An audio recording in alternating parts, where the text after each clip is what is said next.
Christ is risen. Truly is risen. It is Wednesday, bright Wednesday after Christ's resurrection. I wanted to give a little update on my son's health.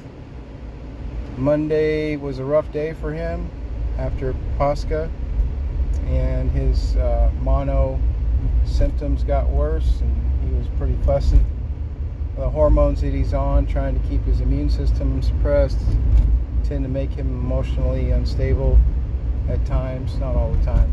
When he's feeling good, you can't even tell he's sick. He's just like a normal kid, super happy-go-lucky, wants to go out and play. But when he's starting to feel bad, it gets pretty dramatic sometimes. So that particular night, he had a low-grade fever of about 99.3 or something. 99.6 maybe, I don't remember. It wasn't near 100 yet, but you could feel that he was warm. He had a slight ache in his upper right quadrant, about a 3 on a scale of 10. Oh, excuse me. He was tired and fussy, and he was worried because he said he felt like a little bit like he did when his liver failed. He just was worried about his liver failing. And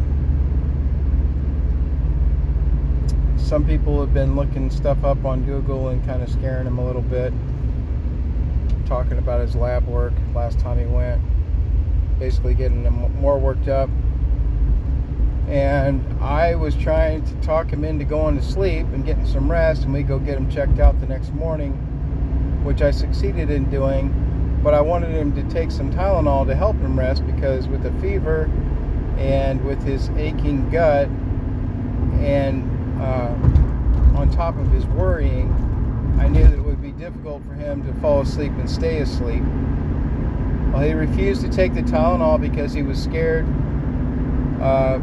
because he knows that Tylenol is not good for your liver, so he wouldn't take it. But 3 o'clock in the morning, sure enough, he tossed and turned and was fussy and couldn't sleep. And fever will do that to you. Forget everything else. So he finally agreed to take the Tylenol for my wife, and he slept like a baby the rest of the night. Tuesday morning, which was yesterday morning, he went to the doctor and convenient care and got the blood work done, and turns out that he's doing better now than he ever has been as far as his liver enzymes and everything. So it's just a case of stress. He was worried, and he wasn't feeling good, and he wasn't getting enough sleep, and basically he was just psyching himself out with a little bit of help from some other people who were psyching him out.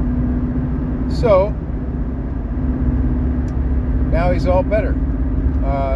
He was okay to begin with.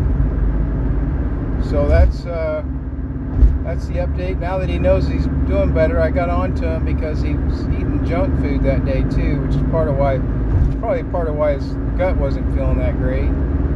He ate some taquitos or something like that. Those spicy little, I don't know, they're full of all kinds of processed chemicals, and they're just really not good for you. So I got on to him for eating that kind of garbage and told him he needed to eat clean, like I've been telling him, like we were taught when we were kids. Eat fresh fruit that's properly cleaned, properly cooked vegetables, properly prepared meat, a healthy, balanced diet.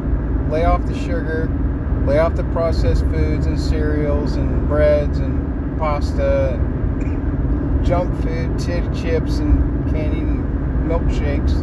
That stuff needs to be super rare treat, like birthday parties and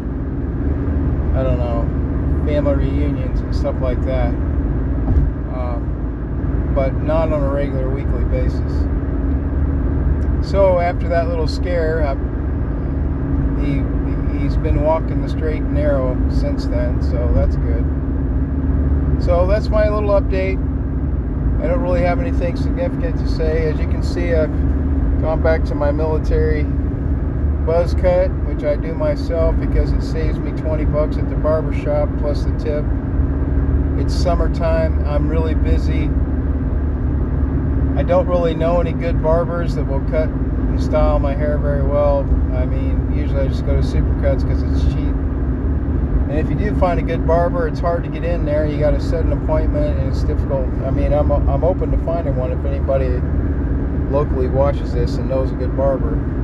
But for the time being, I'm just shaving my head because I'm busy doing a bunch of stuff, and it's not high on my priority list. My wife's a little annoyed with me for shaving it, but it's temporary. I'll fix it. I'll make it up to her doing yard work and stuff, which I'm supposed to do anyway, which I've been doing anyway. That's part of the reason why I shaved it, because I'm busy doing that, and it's getting warm out. So anyway, totally pointless conversation that you don't really need to know. Sorry. Pray for me, a sinner. God bless. Over and out.